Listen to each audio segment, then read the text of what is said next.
Well, hello, everyone. We are live here on the Podcast Editor Mastermind, which I like to describe as the podcast where we talk about the business side of podcast editing, not the tech, but we don't edit our own show. I'm Jennifer Longworth from Bourbon Barrel Podcasting, and with me today is. Brian Ensminger from Top Tier Audio. And actually, this month I'm editing the show because Alejandro's on a month-long vacation to see That's families. right. So this month we do edit our own show. So if it's not good, you know why. Not appearing are Daniel and Carrie. We miss them and wish them well.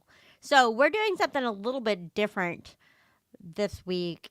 Brian and I are going to talk about some news, like current events and stuff. I'm not sure what I'm supposed to say after that. That's true. We're going to totally do that. Yeah. So we're going to kick it off with this rolled across my Google feed. I have a Google Pixel phone, and if I swipe one way, it just gives me random news articles. And Adobe is being sued for hiding early termination fees. This doesn't sound like good news, Jennifer. What's going on there? Adobe's hidden cancellation fee is unlawful, the FTC suit says. So this is coming from the Federal Trade Commission. This isn't just like me suing them because I'm mad that they took my money. Apparently, there is a hidden early termination fee in your contract that no one reads, right? When you say, I agree. Yeah. Somewhere deep down in there. And according to arstechnica.com, it says that Adobe knew that canceling subscription was hard, but determined that it would hurt revenue to make canceling any easier. So they never changed the process. Even though the FTC started digging into this in 2022, indicating that their practices may be illegal, Adobe did nothing to address the harm. Hey, Patrick!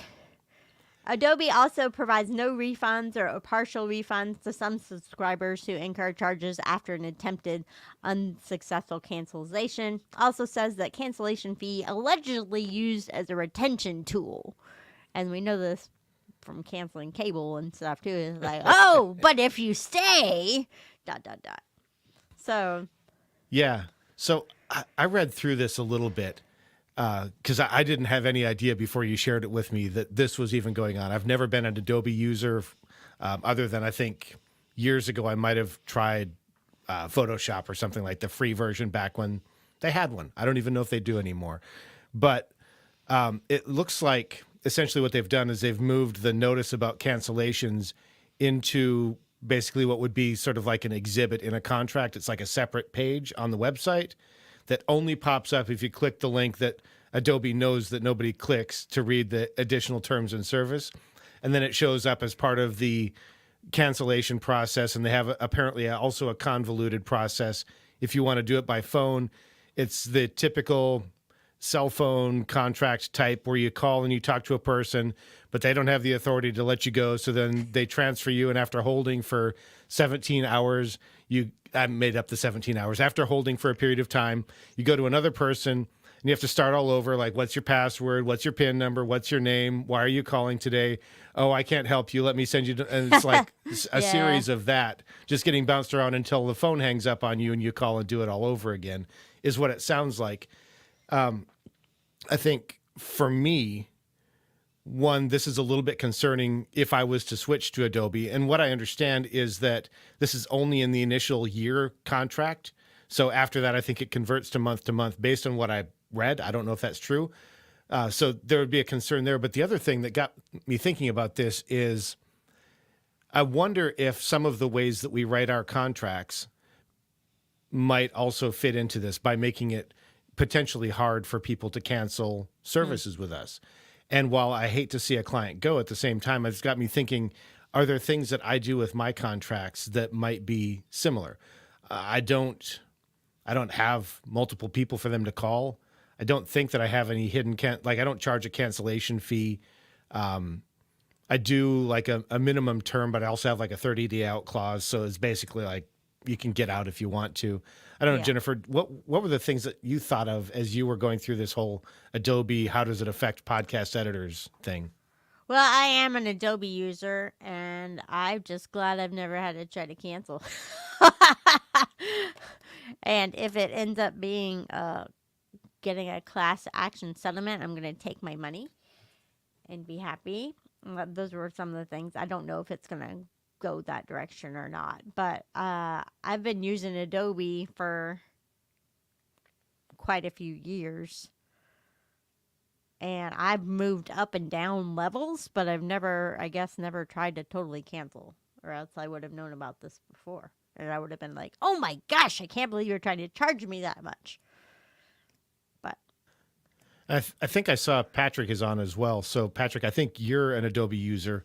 I'm wondering if, like, do you have any thoughts about the whole cancellation thing? I'd love to know what you're thinking, because I'm kind of an outsider in this one. I'm really kind of lost, other than going, I would hate that if they did that to me. yeah, But I skirted that one by not using Adobe. yeah. Well, there's something to be said about not being tied to a subscription model anyway. Yeah, I have a love-hate relationship with Google. Oh, let me hit Patrick first.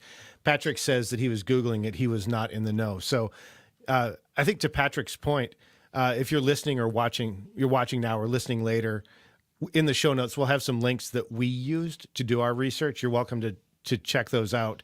I'm not going to drop them in the chat tonight because there's too many, and I'll drop the wrong one, and then I'll start crying, and it will just be sad. But you're welcome to use that. We would encourage you, because this guy's not a lawyer. He's barely legally inclined. So, be careful. I'm just reading. And I forgot what I was going to say about that. Oh, so the whole subscription thing, I have kind of a love-hate, because I hate, as a user, I hate subscriptions. I much prefer buying a license and then paying for upgrades if they charge for upgrades. I realize that in the end, it probably works out the same, and it makes it easier for the developers to make things work, right? Because then they don't have multiple versions of Adobe running at the same time, because everybody upgrades because they're all on a subscription. But there's actually some research around piracy, and what I understand is actually the biggest reason most companies move to a subscription model is because it's been demonstrated that a low monthly payment does more to fight piracy than digital rights management type things would do. So they offer it they'll call it low monthly price, and then people that can't afford or would balk at a $300 purchase price, which is probably not inaccurate for Adobe Audition if you were to buy it outright. This is 2 years of subscription, something like that. It's probably not that far off. But they're willing to say, well, I'll spend $20 or $30 a month on it. And it actually does more to protect the company's revenue, because people are willing to pay that over time. But again, as a user, I hate it. I don't want the companies to lose money to piracy.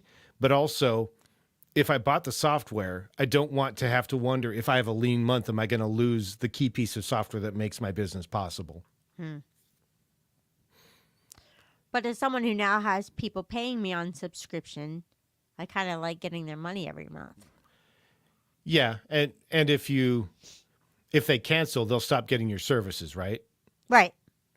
And so I see that argument, but at the same time, you could make the argument that if they're not getting ongoing support and they're not getting upgrades, then there are no services being rendered once the license has been purchased, and they just stop paying the subscription. I get the model. I'm not arguing that. I do like the monthly revenue myself, but I also have no expectation that I could do my work one time and keep getting paid every month, right, for one of my users to not use any of my resources. True. Gotcha. It'd be one thing if, like, there were servers in the background running stuff. Got to pay for that. Totally get that. If I just did something one time and they use it over and over, I'm not quite so sure on that. Maybe if it was a creative work, right? Because then you've got copyright and all that stuff. Yeah. So, Jennifer, are you going to cancel this to try it out and tell us what it was like? Nope. Not going to do it. Did you see that Adobe's also in the news again a little bit on the whole AI training data set and stuff like that? Yeah, I did see that. So Let me pull one of those up. That they so Adobe, it's loading. Uh, artificial intelligence and machine learning, and this is from research.adobe.com. That Adobe's saying yes, at Adobe we use artificial intelligence, machine learning, and deep learning to solve problems in content understanding, including images, videos, documents, audio, and more, for recommendations, personalizations, search and information retrieval, prediction and journey analysis, blah, blah, blah, blah, blah, blah, blah, and on and on. And so they say, yes, we use this stuff.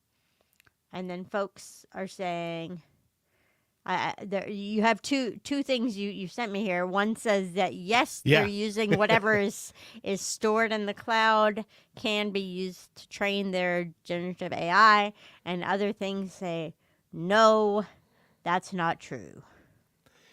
Yeah. So I also found another article that I didn't get in the notes in time, but they did issue a statement saying that they're not using their training data for generative AI, which I think is the big concern.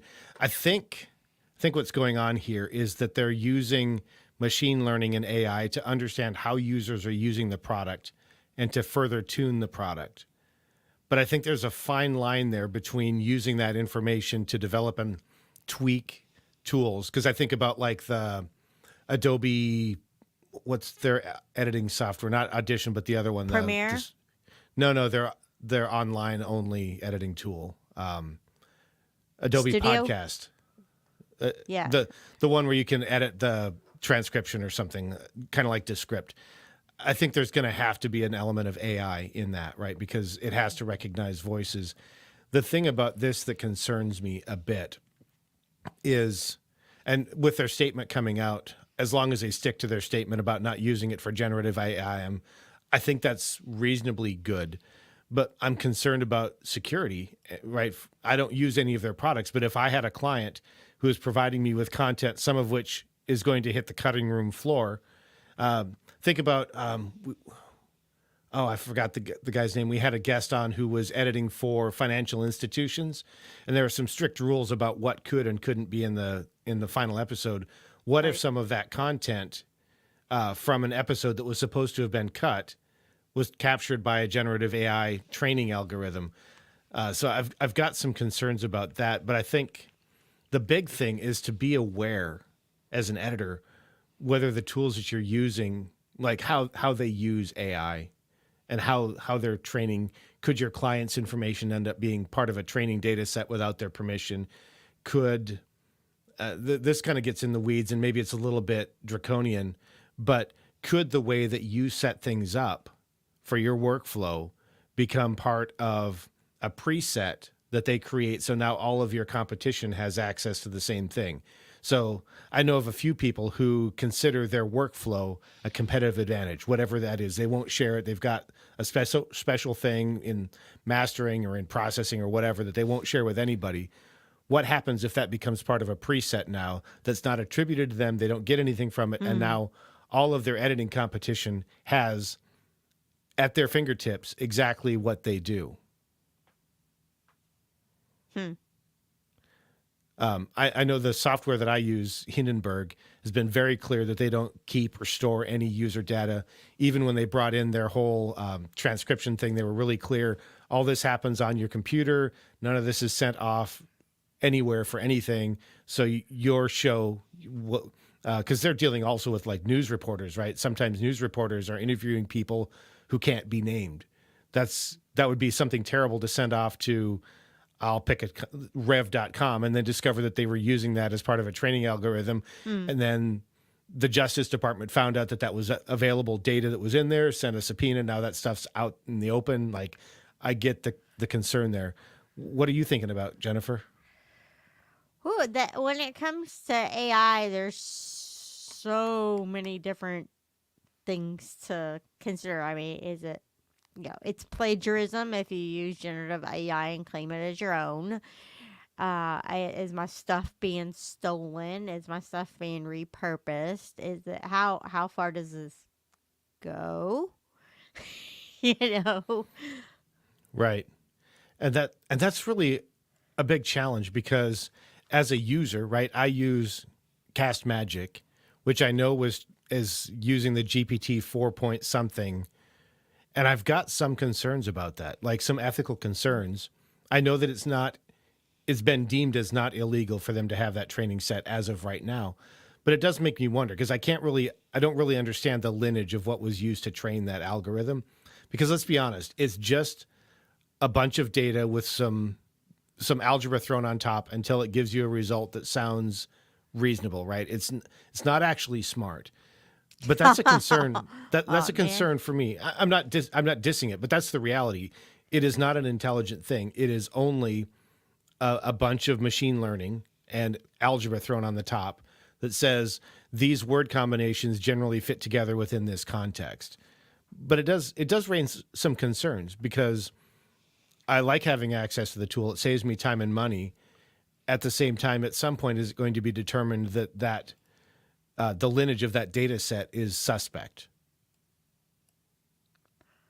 And I want to answer Patrick's question real quick. Um, he says, "Are we still talking about Adobe, or is this something else?" And Both. the bridge was the articles that we found. This was from Reddit. Adobe is not training AI with your cloud files. This person who claims to work for Photoshop says. Adobe has never used anything in our storage to train a generative AI model, not once. If we ever allow people to opt in for generative AI specifically, we need to call it out and explain how we're using it. I work on the Photoshop team at Adobe and have to answer any questions. So, That, however, does raise questions for other tools, right? There are hmm other tools out there that are using AI. We're not saying it's bad. We're just saying be aware because it may matter to your clients. right. I know for my day job, they have very strict guidelines on what can be provided to any kind of AI tool and very strict rules on how it can be used. It can't be proprietary information. It can't be used as part of any training algorithm outside of the benefit of of our company, right? So we can't, for example, load something up on Microsoft's LLM and allow it to be used outside because they can't guarantee that none of that will ever reappear. It's really concerning, especially for people and companies that have proprietary information that they want to keep that way. Yeah, you can't just throw something into ChatGPT and say, hey, didn't people get in trouble for trying to make something a little simpler terms and threw in like a whole user manual of proprietary information or something like that? Probably. I mean, that sounds like something that early on you'd think, oh, that's great. I could totally do that because you don't realize that every query is creating more training data unless I think there are parameters, but yeah. Patrick also says he'd be concerned if he was a Descript user.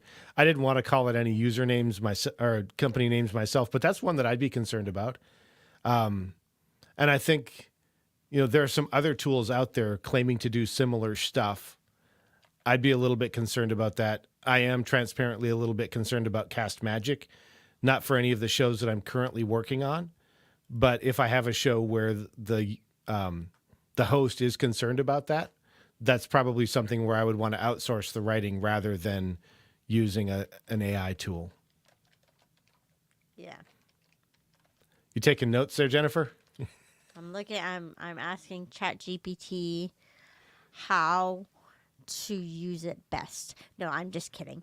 I hadn't pulled up the question of the day yet, so I was Oh, doing that real I quick. was thinking maybe you were going to ask ChatGPT how to raise your prices. Oh, well, what I use ChatGPT for is like to double check myself. Like when I do a talk or come up with a proposal or whatever, I'm like, I think this sounds right, but let me ask ChatGPT. What do you think? Hey, tell me 5 steps to do whatever, whatever. And it's like, here they are. I'm like, great, that's what I said. All right.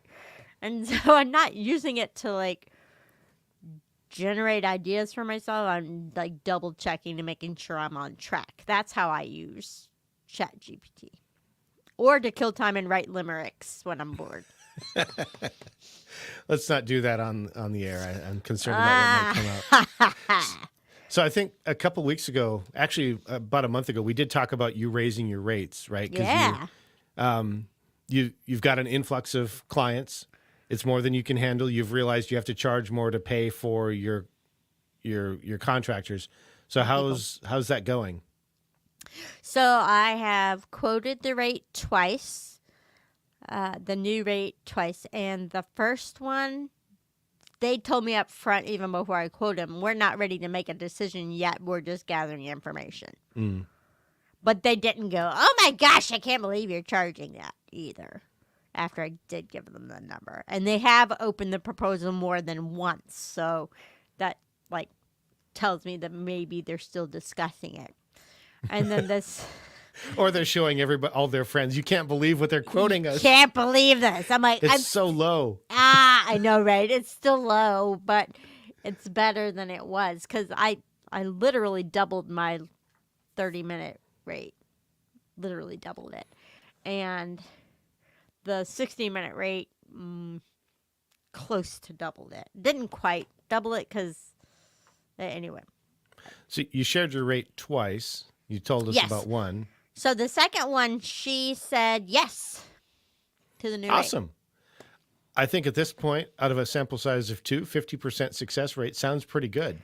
Well, and I always have people who don't get back with me, no matter what my rate is. Even if my rate was my old $40 per episode, which I confess I did that when I was starting out and didn't know any better. I mean, people still don't get back with you. Yeah. So now I think this is all new rates. Have you adjusted rates for any incumbents, or is that all staying flat? No, because I just, you've known me long enough to know I hate that conversation. Even thinking about that conversation, even though I just want to raise them by like $5, just by $5. I just can't do it. So it's just new people coming on until I finally crack and raise by $5. So Jennifer, what would help push you over the hump? Is that something where we just need to ask everybody to send you an email and tell you can do it? No, I mean, I know I can. I don't know. The motivation's not quite there. I mean, okay. I need to, I think if I looked at things differently and were like, look how much money you're leaving on the table for just $5 an episode. Just $5. Yeah, you've got that magic spreadsheet. Can you? I use do that? have the magic spreadsheet, and I need to have it tell me what to. I just need to. I think I started crafting the email once. Hi, your rate's going up by $5, but I never did it or sent it or anything. I mean, and there's some clients who've been with me for like 3 years. Okay, raising them by $5 over the course of 3 years. That's fine. But yeah. But then there's people who are really new, and they'd be like, "Hey, I just started paying you. Why are you raising my rate $5 already?" Does your contract not specify a term or something? It's a year. Okay, yeah. So I wouldn't expect you to change those. No. So you mentioned a calculator. If there's somebody listening, actually, were you aware that there's a rate calculator in the Podcast Editor Academy? I am not a part of the. Oh, okay. Yeah, so if you were, there's a rate calculator in there to help you understand what you might need to charge for a project. And for those that are watching or listening, that's at podcasteditoracademy.com.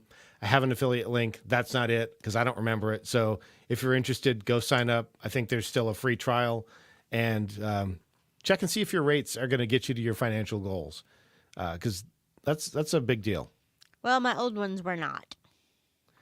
Yeah, and you're at the place now where I think you've really got to consider your expenses, right? What does it actually cost you to do something? Because it's now not just you as overhead, right? Now it's right. And somebody else too.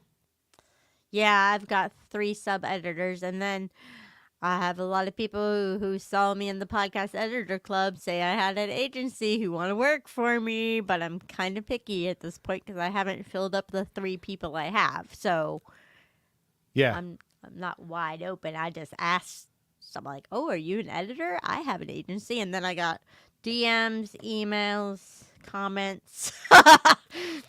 So people want to work, but yeah. So it might be worth mentioning. We did talk to Daryl Darnell, 4 weeks ago, something like that. I know you were part of that conversation, but for Hmm. those that are interested, if you're looking to hire people, he did have a pretty good process for bringing people on. He didn't walk us through all of it, but he made it pretty clear that it's not just, do you have a pulse? Do you say Right. that you can edit? Here you go. Yeah, I did that. That doesn't work. The having a pulse. Yeah. Yeah. I mean, I have two editors who are really, really good, and then one who's still learning, but he's getting there. We'll get there. And then I had someone else who didn't edit in my style. Okay. So I was like, I don't know if this is going to work because that's not how I do it. And I want people to edit like me. Like what Steve says is he has trained most of the editors that he's worked with because he wants them to edit in his style. Yeah, and that's fair. I Yeah. in a previous life, if you will, I worked as a manager at a fast food restaurant, and you would not believe the amount of time I spent explaining to the people that worked there that they should just follow the recipe. Like you put a bun, because it was McDonald's, you put a bun, you put exactly the amount of ketchup they say, exactly the amount of all the things. And the answer would always be, but isn't mine better? And I'm like, it doesn't matter. They didn't show up to McDonald's to buy a Bob burger. They showed up to McDonald's to buy a McDonald's cheeseburger, and that's what they expect. Yeah. You might be thinking you're delighting them by giving them something different, but the reality is that's not what they think they're buying. Right. And for something that's what you do, where it's the stakes are much higher, I totally get that. Yeah. And I have one client and they're very country and they talk a little slower and just a real more casual. You can't edit that the same way you edit my scripted business show. Right. So I gotta like coach my new people who still learning this editing thing. I'm like, okay, yeah, you tried to edit that like you edit this one and that doesn't work. So like I like I said, for how many years I didn't want to manage people. Yeah. So oh well. So we have some other news that you brought up that you wanted to discuss about Apple. Oh yeah. I so they announced on WWDC, and I missed the whole live stream thing. I caught it later on the feed. They were talking about it as well. But Apple is in the process of adding the ability to record calls on the phone. I understand this is going to be in the app. I don't know, or in the Notes app, that it'll be recorded and it'll automatically transcribe it using some kind of magical AI type stuff. But this to me is really interesting because in the past, there have been very few good mobile recording options. In fact, I had a client at one time who actually runs a telecom company and who is trying to do VoIP with his own stuff. And he couldn't get set up properly to make it easy to record a Wow. double ender.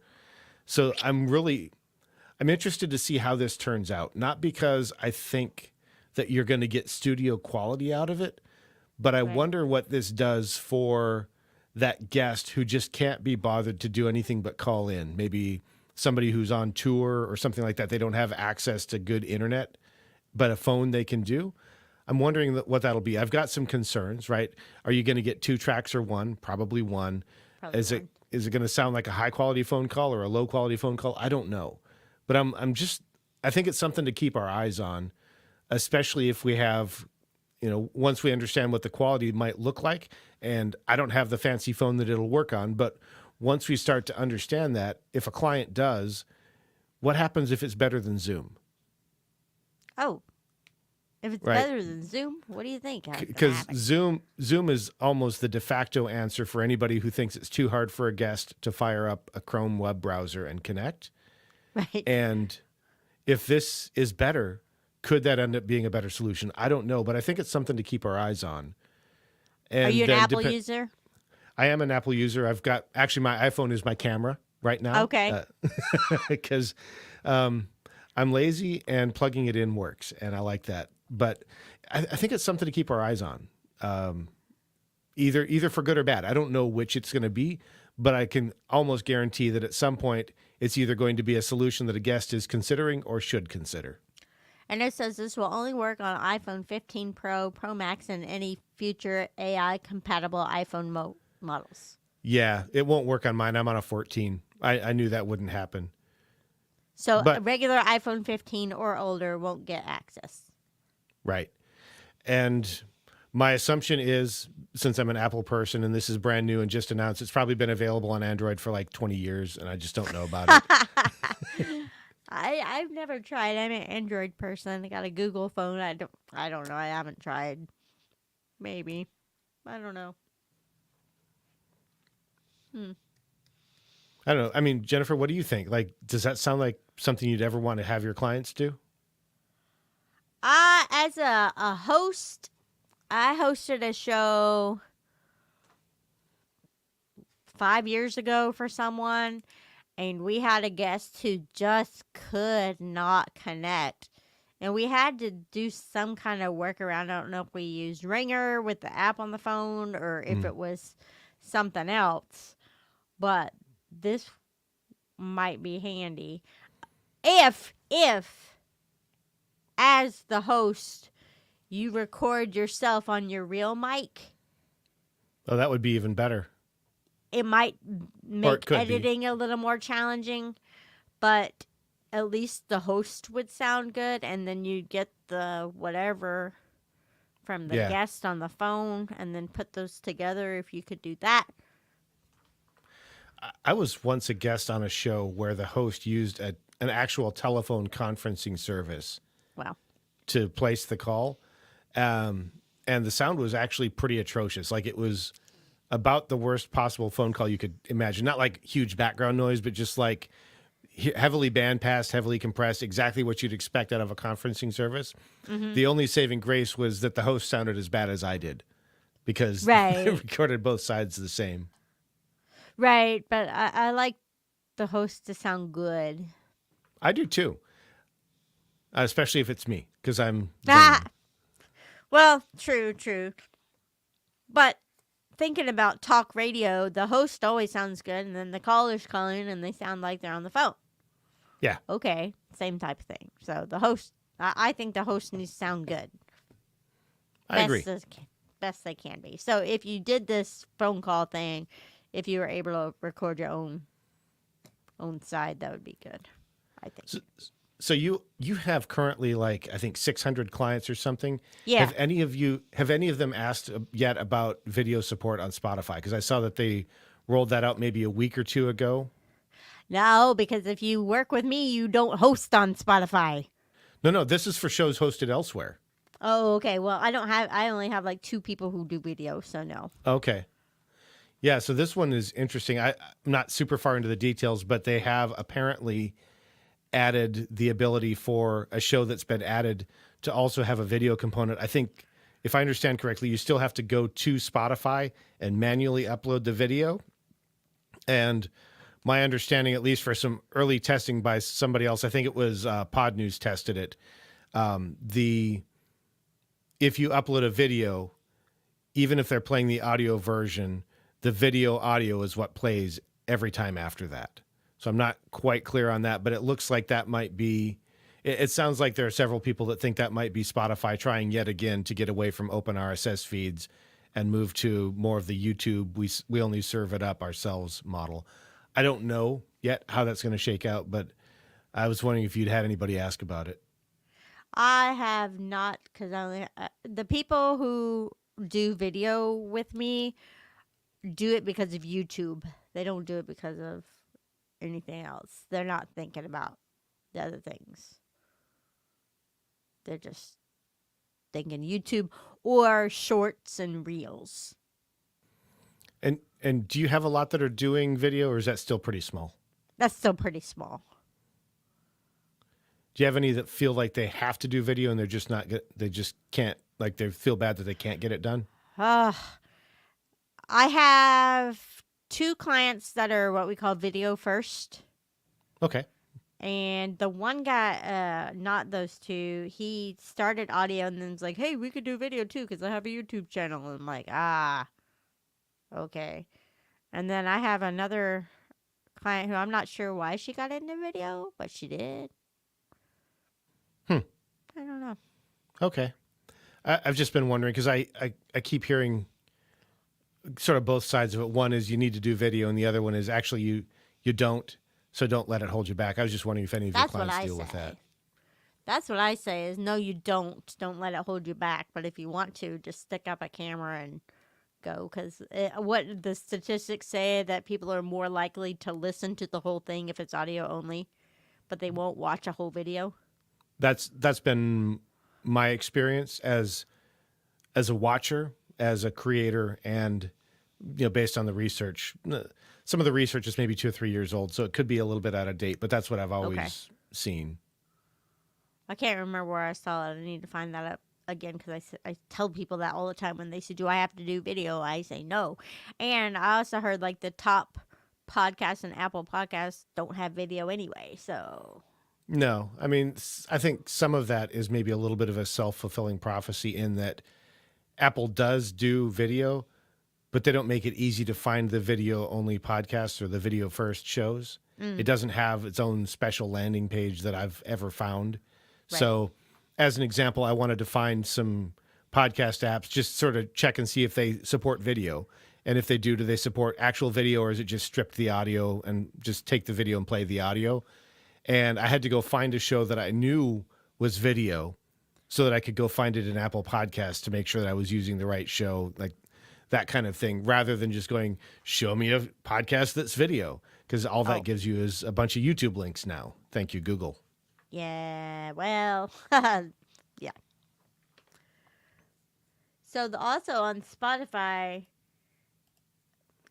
they have changed things too about recording and uploading, and people got mad and I wanted to say it's a free service. Shut your mouth. Yeah, and I think this is what, maybe like 4 weeks old now. This is not breaking news. No.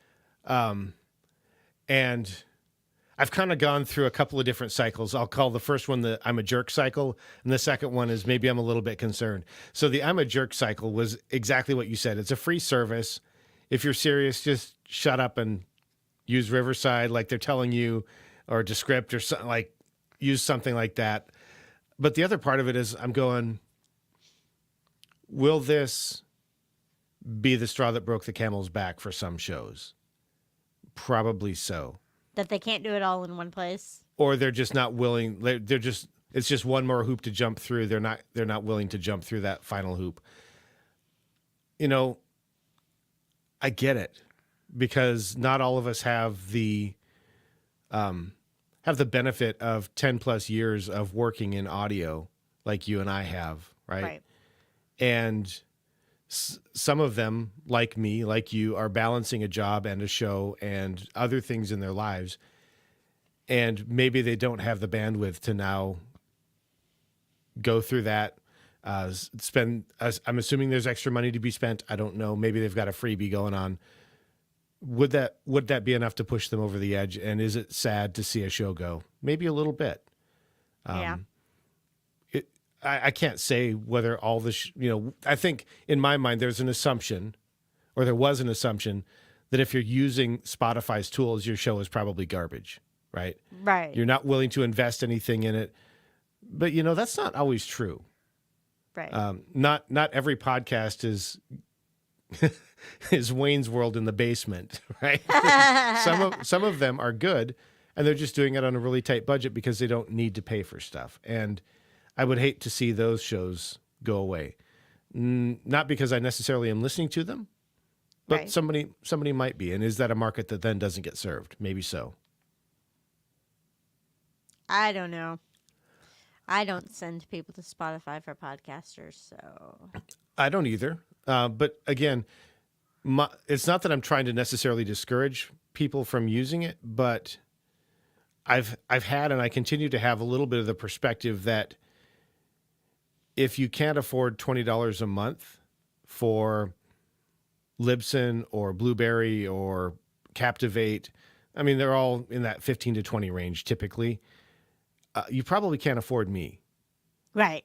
And so it's not like I'm trying to say you have to spend an extra $20, but if you're going to spend the money on me, why not get the extra tools that come with a hosting company that really is a hosting company, not a media distribution platform that has a hosting arm.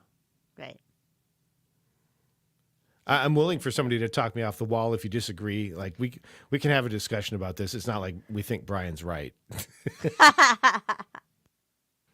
However, that did, with that news, it did get me thinking because I did see an AppSumo deal come up for some software called Libretto. It's supposed to be similar to Zoom or some of those other things. We'll have a link in the show notes for you when we get this published. But I'm thinking, that might be something that's a one-time purchase that might be worth recommending to a potential client if they really want to do it themselves, or if somebody's really concerned about Spotify going away and what's it going to cost for me to use Riverside or Zoom and then do all the editing myself. I don't know how good it is. Haven't tested it. Might just be something that's worth checking out. It says podcasting made simple. Record high quality audio and video and edit like a doc on a text editor. This is Libretto. Yeah, but let's not kid ourselves, because Zoom also says they give us high quality audio, and their version of high is different than mine. Reading. I know. I appreciate you, Jennifer. I don't know. It looks pretty cool, and it's only $49 for one code, but if you want to get the whole thing, it's $98 for two codes.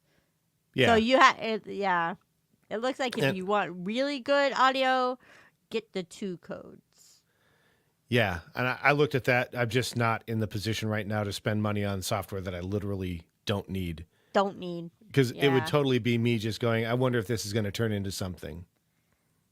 Right. Or I want to test this out so that I can recommend it, and not going to do that. Patrick gave us a ha-ha. I'm not sure what that is. I'm wondering if it's the audio quality. I don't know. You found some other tools on AppSumo recently, too. What else did you find? I did. There's one other that I found on AppSumo, and this actually came up. I found this first in Build a Big Podcast by David Hooper. He was just talking about it. It's called BreezeDoc. It's a document signing tool. It's actually created by the AppSumo team. It's one of their originals, so it'll probably be on a lifetime deal forever. Forever in quotes, of course. But it's going to be something similar to DocuSign. I have a service that I use for my contracts called Signwell, but that's not available on a lifetime deal anymore. It was when I bought it.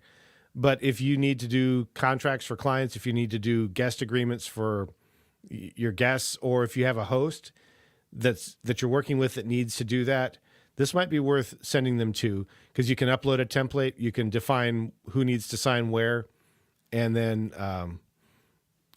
think, kind of work it out, get them signed and get everybody legal. To be completely transparent, we've never had a guest sign permission to be on this show, partly because we've got 4 hosts and no one of us actually owns the whole thing. So who do we have them sign with? We haven't figured that part out yet. We'll maybe get that up.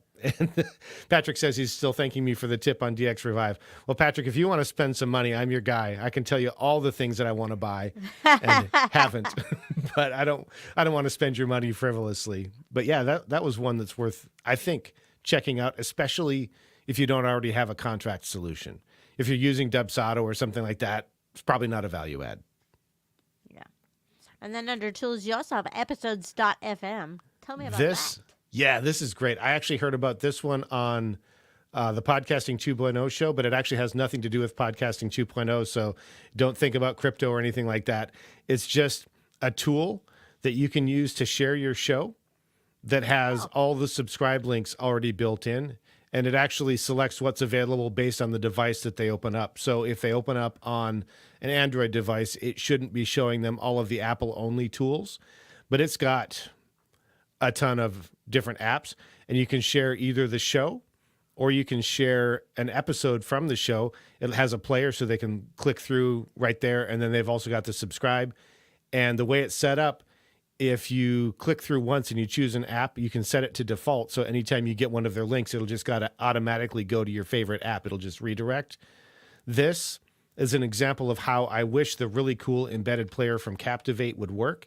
I love Captivate's embedded player. It's beautiful. If you open it on your phone, it takes the whole screen, got your cover art, looks great.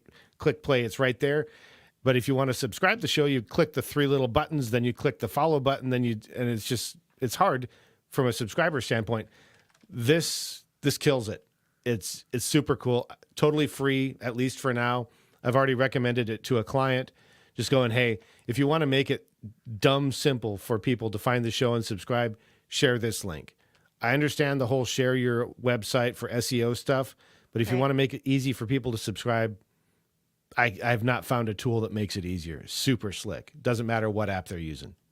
That's cool. And I just typed in a show, and then I clicked on something, and it said, nope, it's not available on that one, so I got to go, like, submit the show.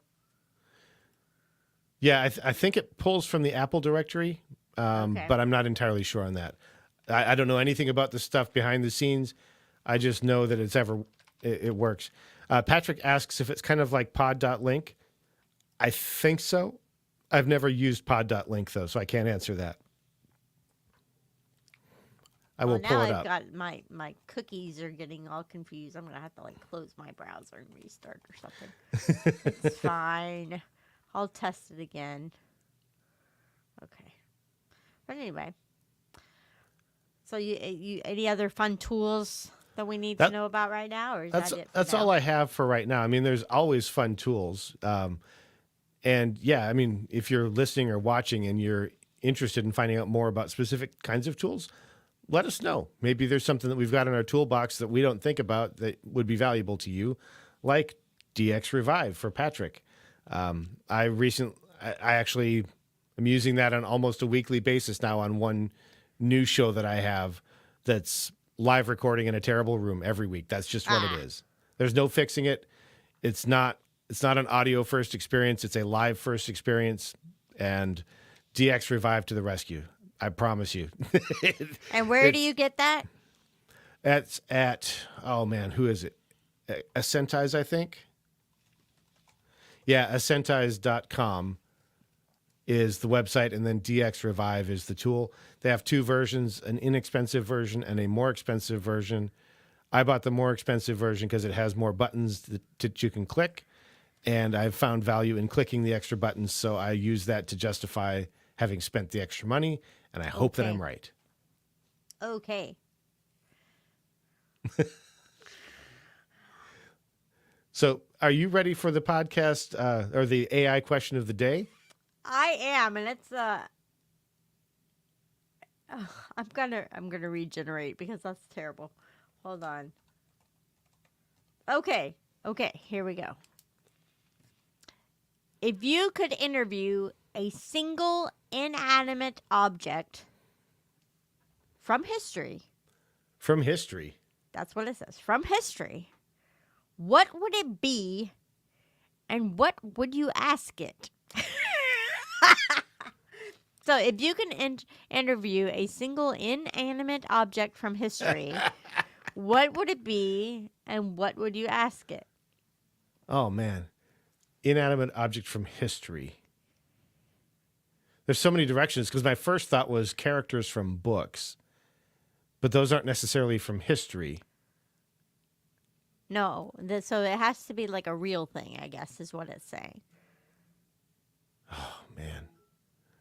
These are hard questions, Jennifer. You gotta give me a layup here. Well, it tells me the same question every time, and I have to keep refreshing until it gives me something new. I think, since this is totally made up, I would probably go and ask the Cray supercomputer if it could ever imagine a computer being better than itself. Ooh. Because at the time, that was the beast. There was no other that was better. And now we walk around with something better in our pockets called a phone. Yeah. Yeah. The only thing that is coming to mind, the only thing that is coming to mind is the Liberty Bell. How'd you really get that crack? See, I was going to say Liberty Bell. How'd you get cracked? But Yeah. I was like, that is seriously the only thing coming to my mind. And I don't know if it's because this is the word history or what, but and Patrick says that he would ask Plymouth Rock how it all really went down. I think along those same lines, I'd probably ask Conjunction Junction what was its function. what's the function? But I know, Patrick, you're talking about the real Plymouth Rock, not that pretend from the 80s. Yeah. Yeah. Fine. Well, Brian, Yes. if someone wants to be a guest on this show, what do they need to do? Well, just head on over to podcasteditorsmastermind.com/be a guest and fill out the little form there. It'll ask for your name and some information. It'll ask you whether you have a topic suggestion or a question or you want to be a guest. And we take all of those. I would say we also take feedback. If you just want to tell us how much you love us and how amazing we are and how you wish that we were millionaires or something, that is an excellent place to do that. But also, if you want to be a guest, podcasteditorsmastermind.com/be a guest. And I am Jennifer Longworth with Bourbon Barrel Podcasting. You can find me at bourbonbarrelpodcasting.com or anywhere Bourbon Barrel Podcasting or anywhere where there's bourbon. And next to me is Brian Ensminger. You can find me at toptieraudio.com. On the socials on Facebook, I have socials in the other places so people can't use them, but pretty much I'm a Facebook addict, and so Same. that's where you'll find me. And Patrick says, "Mwah." Thanks, Patrick. Not appearing are Carrie Caulfield at carrie.land and Daniel Abendroth, rothmedia.audio. And that's it for tonight. Thank you all for joining us live or on the recording. We'll see you next time. Bye. Are you hitting the button or am I?